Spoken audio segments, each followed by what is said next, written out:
Hello, my name is Timothy Dolan.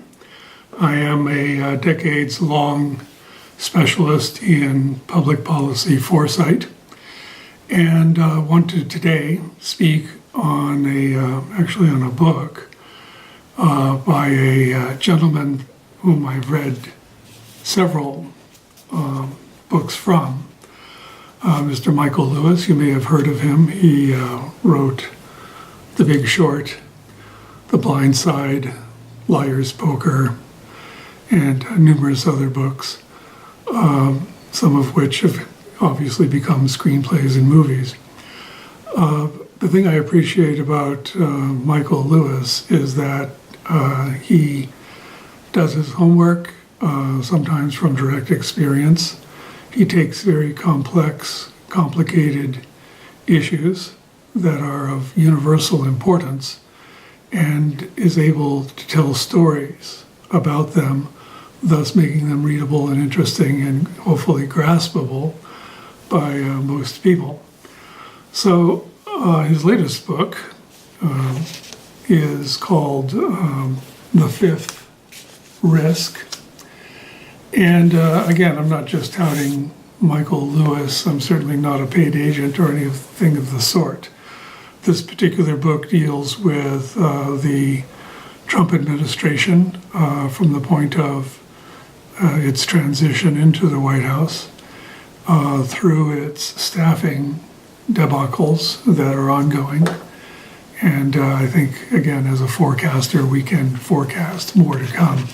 I do want to read an excerpt from the book, which I realize is terrible visual, but it will give you, I think, a taste of what we're dealing with. And again, Michael Lewis, I believe, is quite authoritative.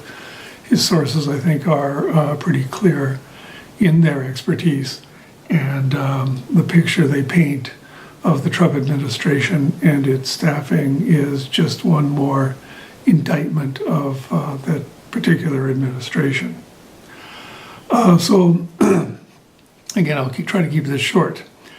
2 weeks after the election, the Obama people inside the DOE, that's the Department of Energy, it's one of those departments that Lewis focuses on, read in the newspapers that Trump had created a small landing team.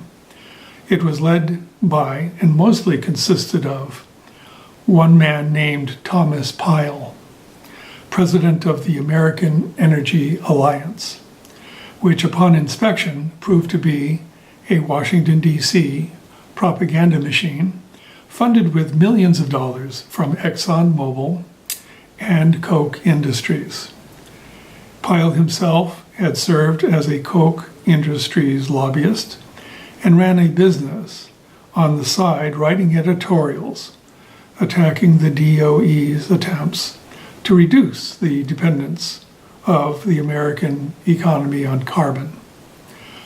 Pyle said that his role on the landing team was, quote unquote, voluntary, and added that he could not disclose who appointed him due to a confidentiality agreement. The people running the DOE were by then seriously alarmed. We first learned of Pyle's appointment on the Monday of Thanksgiving week, recalls Kevin Nolback, then DOE Chief of Staff. We sent word to him that the Secretary and his deputy would meet him as soon as possible. He said he would like that, but he could not do it until after Thanksgiving. A month after the election, Pyle arrived for a meeting with Energy Secretary Ernest Moniz, Deputy Secretary Sherwood Randall, and Nolbach. Moniz, a nuclear physicist who was then on leave from MIT and who had served as Deputy Secretary during the Clinton administration, is widely viewed, even by many Republicans, as understanding and loving the DOE better than any person on earth. Pyle appeared to have no interest in anything he had to say. He did not seem motivated to spend a lot of time understanding the place. Says Sherwood Randall, he didn't bring a pencil or a piece of paper. He didn't ask questions. He spent an hour. That was it. He never asked to meet with us again. Afterward, Knobloch says he suggested that Pyle visit one day each week until the inauguration, and that Pyle agreed to do it, but then he never showed up. It's a head scratcher, says Knobloch. It's $30 billion a year organization with about 110,000 employees, industrial sites across the country. Very serious stuff. If you're going to run it, why wouldn't you want to know something about it? There was a reason Obama had appointed a nuclear physicist to run the place. It was like the problem it grappled with was technical and complicated. Moniz had helped to lead the US negotiations with Iran, precisely because he knew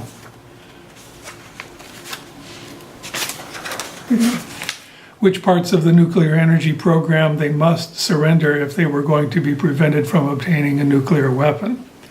For a decade before Knobloch joined the DOE in June of 2013, he had served as president of the Union of Concerned Scientists. I had worked closely with the DOE throughout my career, he says. I thought I knew and understood the agency, but when I came in, I thought, holy cow.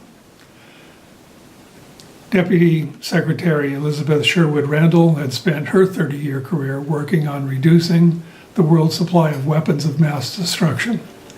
She had the US mission to remove the chemical weapons from Syria, but like everyone else who came to work at the DOE, she'd grown accustomed to no one knowing what the department actually did.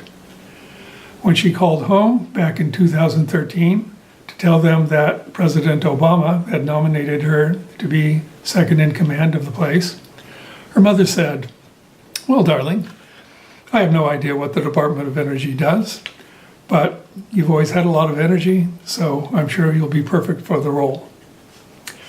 The Trump administration had no clearer idea what she did with her day than her mother. And yet, according to Sherwood Randall, they were certain they didn't need to hear anything she had to say before they took over her job.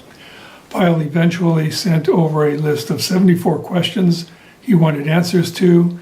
His list addressed some of the subjects covered in the briefing materials, but a few not.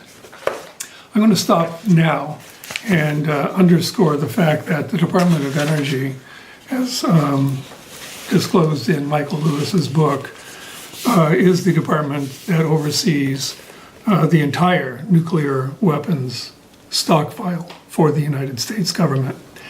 And we're putting a guy into control of the DOE who has absolutely no clue, no interest, and is often hostile to the Department of Energy.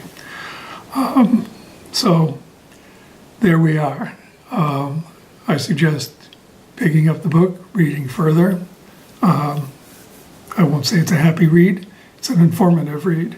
It should be an alarming one.